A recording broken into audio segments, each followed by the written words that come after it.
Hey guys, EDDBUD here. Today I'm going to talk about how I've managed to increase my weekly running mileage without getting injured.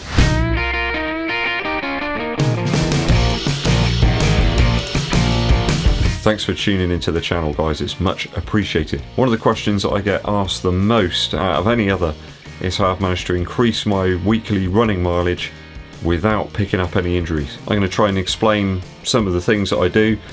Perhaps they might work for you, you never know. One thing you've got to keep in mind if you're going to up your weekly running mileage is to be sensible about it. What's your target mileage? What figure have you got in mind? For me, going from about 40 miles per week up to 50 has presented some challenges, but also has given me some benefits. So first off, consistency has been the most important factor. Regular viewers of the channel know I've completed a couple of very long run streaks over the past year. Though I don't recommend that for all runners. I don't think it's a particularly good idea to try and enter some run streak because recovery is really important. I think it could help some people, but it could be a real hindrance to others. I've genuinely enjoyed the challenge of trying to get out there every single day. I did a 100-day run streak and another 150-day run streak.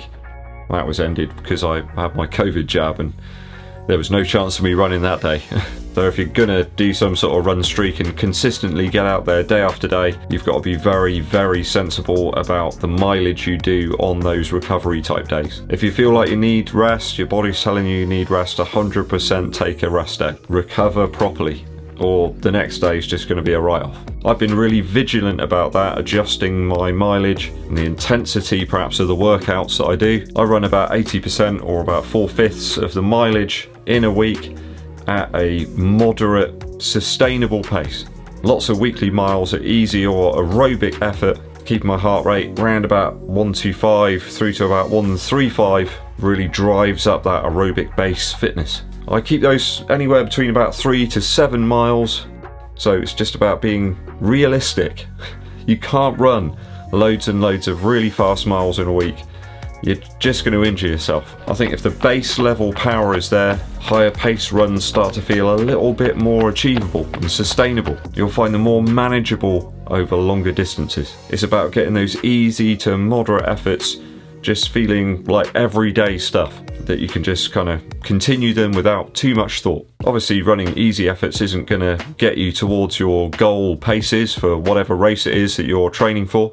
It could be a 5k, 10k, half marathon, or even the marathon. It could even be above that. I know my buddy Kev Burton loves those. I just can't do it. Mentally, I'm not sure I could go further than that. I ensure that each week I schedule in some sessions which are aimed purely at speed. Those could be threshold type efforts, fartlek, interval sessions. I'll always plan those out at the very start of the week so I know when I'm going to do them, weather permitting of course. There I can really hone in on those goal paces, those target kind of zones that I want to get to, though I'm still really cautious about the effort level that I put into those sessions. There's no point just getting out the door and just hammering it at your goal pace. It's not going to work. I find I tend to need at least a mile or two to warm up properly, and you should always include some sort of cool down type period as well after those sessions. I typically bookend them with like 1.5 miles of warm up and the same at the end. For example, an interval session for me would probably be 1.5 miles of warm up. At the moment I've been doing lots of 400-meter repeats, so maybe 10 of those with a couple of minutes recovery in between. By recovery I normally go to about a sort of jog pace for me, which is about 8 minutes 30 seconds per mile. So total all that up, it normally comes to around about 7 miles, maybe a bit over that. All of those extra miles do help to go towards that weekly total. We all work, right? We've all got families, kids, responsibilities, dogs, cats. All those things mean that opportunities to run are sometimes very limited. We've got little windows of time where we can get some miles in. Some days I try and get up a little earlier and aim to get some early miles in under the belt. Maybe later in the day, chuck a commute in just at a very sustainable pace. Well, you've got to run sustainable pace when you've got a heavy laptop on your back. Though trying to do that sometimes is easier said than done. If you've been working all day, the last thing you might want to do is run if your body's feeling a bit sapped of energy. I always find splitting up some of the mileage over the course of a day can really help as well. Lessens the fatigue a little bit whilst retaining a bit of forward motion. Maybe I'll do like 4 or 5 miles in the morning, just an easier pace, and then top it up with 3 miles later on in the day. It just chips away at that big stone, you know, you've got there. And it's a challenge as well. A mental challenge sometimes to get out there when you perhaps feel tired. If it's raining out there, it's quite inclement. If you can get out there, it really does improve your mental fortitude. Long runs are a key to extending that weekly mileage, but they should always be a controlled effort. Not like this fool does sometimes. Shouldn't be at that tempo kind of effort. Shouldn't be pushing it too hard on the long run, but yeah, I'm terrible for that. I need to rein in my over-exuberant attitude. As such, I recommend keeping those long runs within your endurance type pace. I mean, you can always split things up a little bit.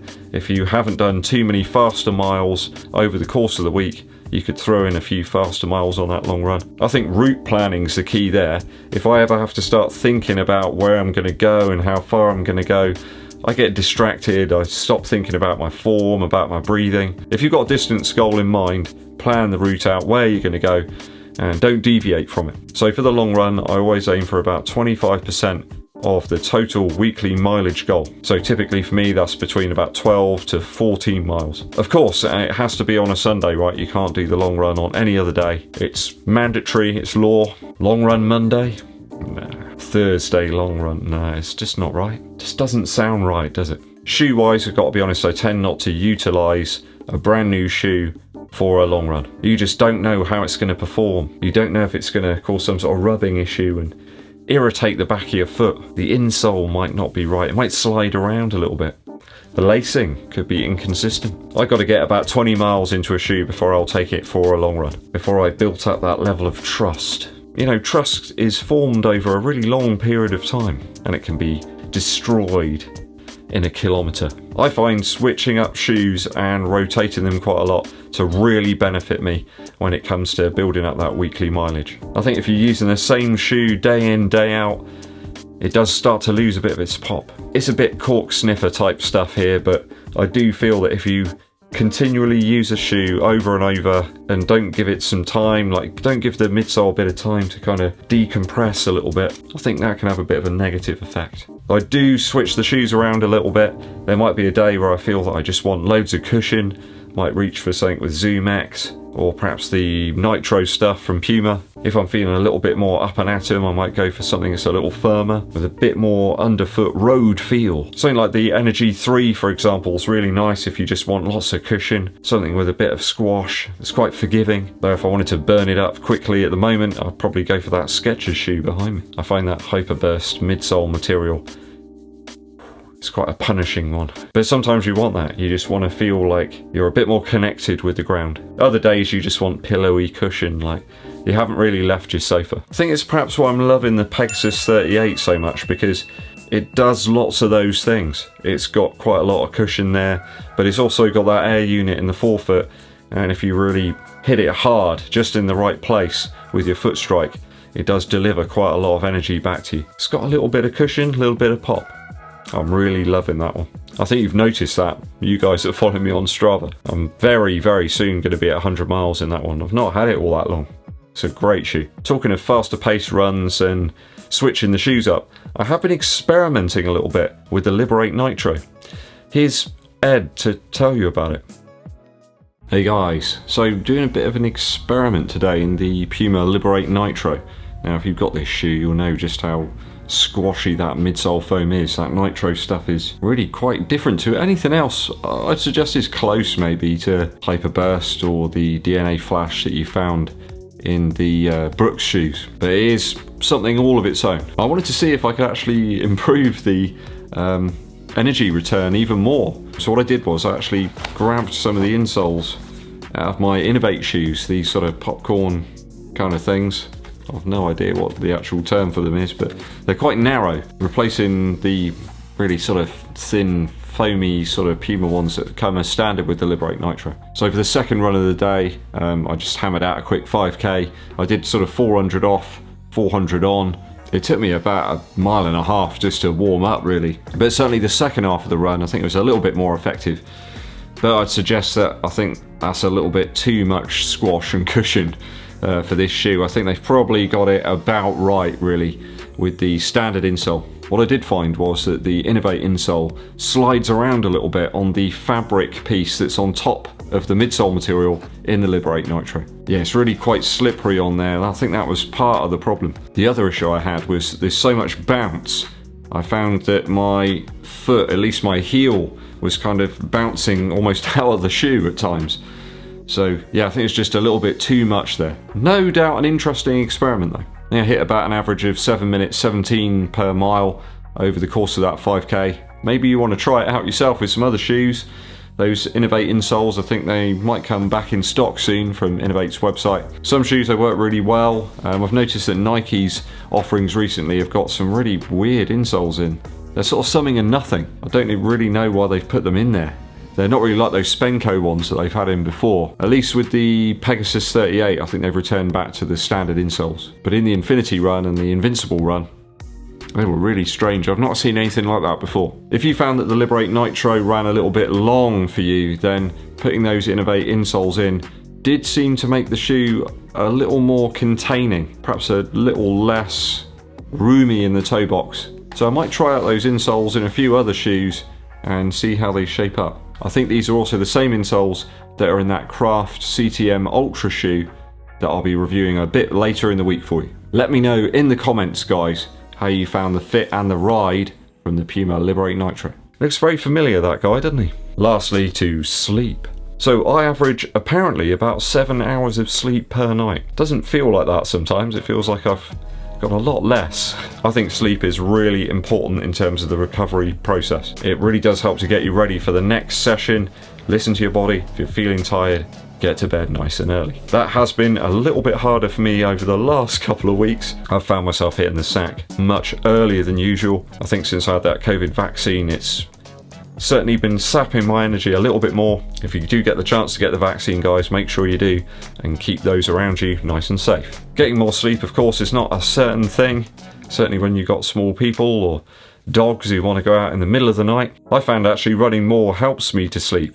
I think it's maybe using up whatever's left in my battery so that I'm able to charge it up properly overnight. I don't know if that's a thing, but it feels like that's how it's working right now. Overall, I think if you're going to up your mileage, then patience is the name of the game. It's a slowly process. Don't try and rush into it and go for some incredible number of miles. Just build it up nice and slowly. I think a few percent each week and you'll soon get there. Consistency and patience, and lots of dynamic stretching before you go out running. Make sure you've limbered up appropriately and also warmed up too. And please take it easy out there, guys. Remember, it's not a race trying to build up all these crazy amount of miles. I think it can become a bit of an obsession to some people. Some days I just think, I want to run and I want to enjoy it. Am I going to enjoy it today? If the answer's no, I'll just do a couple of miles. Those of you who've increased your mileage over the course of time, what have been your secret top tips? Help other runners out with some of your ideas and thoughts down in the comments. People wanted more EDDBUD running footage for some reason, so here it is.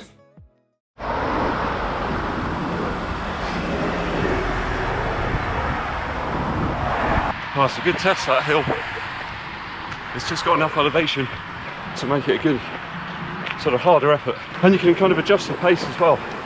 If you want to really push it, leap up into the next zone, you can do that. Or you can drop it back and just make your way slowly up it. Certainly a good test. There's a Greg's just over there, and every time I run past it, I'm so tempted to go in and get some. So tempted. Willpower. That's what you need. I want to say a big thanks to all of you who subscribed recently. I think we're on about 18,900, or close to anyway.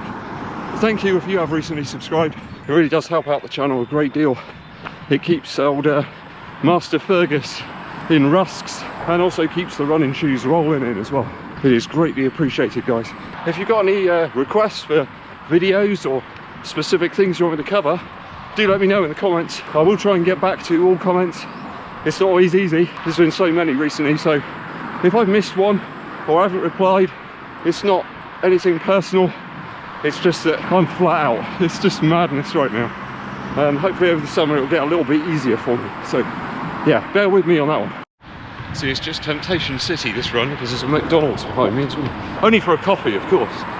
Only coffee. This section of the run always reminds me of scenes from Return of the Jedi.